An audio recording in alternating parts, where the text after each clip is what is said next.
kindly welcome Medupi Shabangu. Tobela, legay. I get Beth. She will correct me if I'm wrong. My colleague is here, Dr. Beth Aletswalo. She works with me from Go Agrisita. She comes from this place. She will talk to you where specifically she coming from. Look, my name is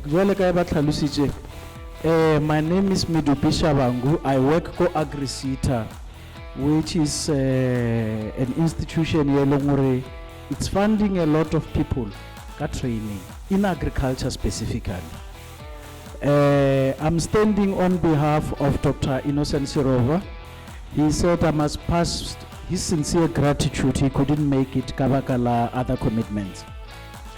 But look, it might be the first and the last time we have this conversation.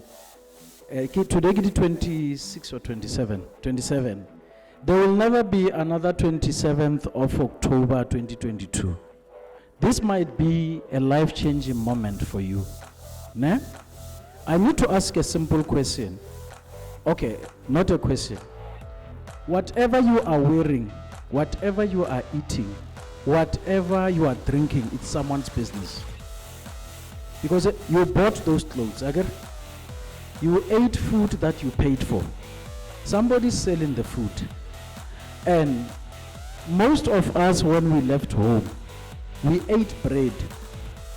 Most of us ate lunch. Most of us, you are going to sleep. Ujilebo, papa, whatever you are eating it with. Nah? During the day, you drink Coke. It's someone else's business. You follow me? But you see, this is the problem about that business. It is not yours, it's not mine. But it's taking money away from you. You follow me? So now the question is, how do you individually put your hand in the pockets of those that have money and sell them food? I'm talking on the context of agriculture. You follow me? Now, the last time I came to Guyana many years ago, before COVID, there was no mall. You can see where the economy here has grown. There's a lot of money. It's a cash economy. Ne? If it's a cash economy, the question I'm asking you, are you going to keep on paying and not getting some people to pay you for something that you can sell? Either food or anything else. Ne? But I want to tell you one thing. The reality of what we are having is that we have got a crisis of unemployed young people or unemployable young people, or the economy is not creating a lot of jobs for young people to be absorbed, all of them, which is a fact. Now, the challenge also that we're having is that we have got a crisis here between 15 and 24 years of age, young people that are unemployed. And these unemployed young people, some of them are parents. They must feed their own children. Remember, everybody, youth, it ends at 35, ne? But most of us here, I'm 34. Most of us here who are 35 have got kids. So then you start asking yourself a question. Does it mean if you are a young people, you cannot be an employer? Does it mean if you are a young person, you don't have kids, you are alone? The answer is no.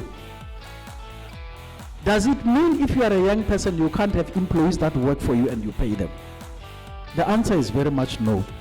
But then the question is, what is it that you are doing that will actually put you in a place where you can be able to sell something and you get something out of it? That is the challenge this country needs at the present moment. This is the challenge young people of this country must meet robustly and engage and make sure that we play significantly in the economy and add value and create the necessary jobs and build enterprises. If indeed your hometown didn't have money, this mall was not going to be here. Agri people are selling there. The question is, what are you selling? What are you producing? You follow me? How many of you are in agriculture by show of hands? You are very few, ne? How many of you have eaten lunch or before lunch? All of us. So the issue is that we have got 3 or 5 people who in this space are the ones who produced quite significant food for us to eat ka lunch. So then the question is, we are going to have a challenge in terms of us not actually doing anything. But the government where it's sitting is encouraging young people to be involved in agriculture, because even until the second coming of Jesus, for those that believe in him, people will still be eating, people will still be drinking, people will still be dancing, for lack of better words, like our host here. So that we need to get to a point where we are asking ourselves a question. The potato that you eat tonight, who produced it? And who's eating your food that you have produced somewhere else? Whether it's spinach, whether it's carrot, whether it's something else. So that is the reality that we are facing today. And secondly, we have got social clubs, stock fairs, we have got funerals and weddings, parties, birthday parties. People must eat every time they congregate. Either they eat chicken, the veg, they eat whatever they are eating, rice or stamp. The question is, are you running a catering company where you can cook? Yes, I can cook, they will hire me, I will cook. 2, are you producing the very same food that they are going to eat? If the answer is yes, then it means you are going to get money. Do you have a tent similar as the one that is outside that you can hire it out? The answer is yes, I'll make money by hiring events management. The 4th question is that we have got an MC here. If there's an event here, there's another event in another village, we will need another MEC to run parallel. Are you an MEC that you can sell your own services to be able to preside over an assembly such as this one? So those are practical questions that we need to answer, not only as young people.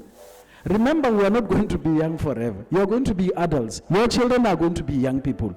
So then it means that we have an opportunity where we are sitting to be able to create opportunities for ourselves with the help that we are getting from government and the private sector in terms of what we can produce.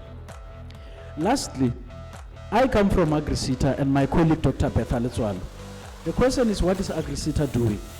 We give out learnerships, skills programs, bursaries. Let me say we fund cooperatives, we fund young people in agriculture, we fund those that want to go and study agriculture, including even artisans. Those opportunities are available. So our coming here as AgriSeta is fundamentally not to actually bother you in your sleep and say, are you going to do something not only for yourself, but for this region of Mopani, to make sure that there is value that you are adding in the economy of Mopani. Because you see here, I believe there's big entrepreneurs that are sitting here. Some are going to be pastors if already are not pastors. Some of you are going to run bigger businesses and make shoes or even hats, or even my brother I think is also suing, is doing design and whatever the case may be. Some are going to run very influential companies. But the issue is, what is it that we are doing now? What is it that we are doing now? We can't wait forever. We can't wait until the sun rises and sets and keep on complaining. But keep on knocking on doors of government and the private sector for the support that you would need. Some of the interesting cases that are being shared here is of young people who's doing jam and other things. I mean, I'm asking a simple questions. There are avocados here. Ne? There are avocados are around. The issue is, fish oil is very expensive. Why don't you go to Google or to YouTube and check how you can process an avocado to make avocado oil? You don't have to call anybody first. You can say, okay, I can make avocado from oil from avocado oil and use it to cook, but I don't know where to get the information. You go to an internet cafe or to your smartphone, you Google how it's been done. You check what is needed. On a small scale, you acquire the machinery, or you get people to help you to acquire those machines. Smaller nyan, you do a trial. Once you have done a trial, you can use the very same approach. You do a trial of pressing mango to create your own brand of juice. You follow me? You create your own brand of juice by collecting third-grade oranges, citrus, from close by white farmers that are selling them, and you do your own trial. You go to YouTube, you go to NYDA, you say, but I've got an idea here. I'm going to produce my village juice. You see? And then what are the ingredients that are needed? I've looked at this, I've looked at that. Then, I mean, there's no harm in trying. What am I lying? There is no harm in trying. Or else, we are going to have a problem that we are not going to solve, which is a problem of hunger. And you are the solution that has been born in this generation as young people, to bring solutions and lead solutions of society to make this country a better country. So I'm saying this deliberately. I'm not presenting about anything. I'm just telling you that go and sleep and tell yourself what is it that you'd want to be. If you think you are what you want to be now, ask yourself a question: how far can I go beyond where I am today as a business person? You follow me? Simple as that. And you employ people, you create employment, but most importantly, you leave a legacy for your children, because you are not going to be young forever like some of us. You see, some of us are forever young. So you'd have to do that. I mean, I'm not going to go deeper. Some of you are doing hair. It's a serious business. It's a serious industry. Other hairs are pink and yellow. I think it's not natural. Ne? So you have to get products. You go to Google, you check. You go to YouTube and check. How do I create a product that can actually sell? You go to, how do I do my own braids? How do I run a salon? How do I make sure that you even run a laundry? How do you even make sure that you do your water purification plant, smaller than a water purification plant? You follow me? And you try it out. But most importantly, lastly on my side, go and look at the greatest stories of businessmen and women who succeeded in life. They didn't succeed overnight. Some of them tried several things. Some of them, they failed and went to work, came back and pursued another idea. Today, when you go to Barcelos and Nando's here, Limpopo, you are giving somebody money. Why don't you do your own burgers? Why can't you just sit and say, okay, in December, I'm going to create a brand of burgers, takeaways or whatever. I'll drive in at this particular spot, sell whatever, and you put a trial to it. So in a nutshell, my fellow black brothers and sisters, you are the solution of this country in terms of employment, in terms of entrepreneurship. You are the solutions of this region, Yamopani, in terms of ensuring that the region grows. I thank you so much.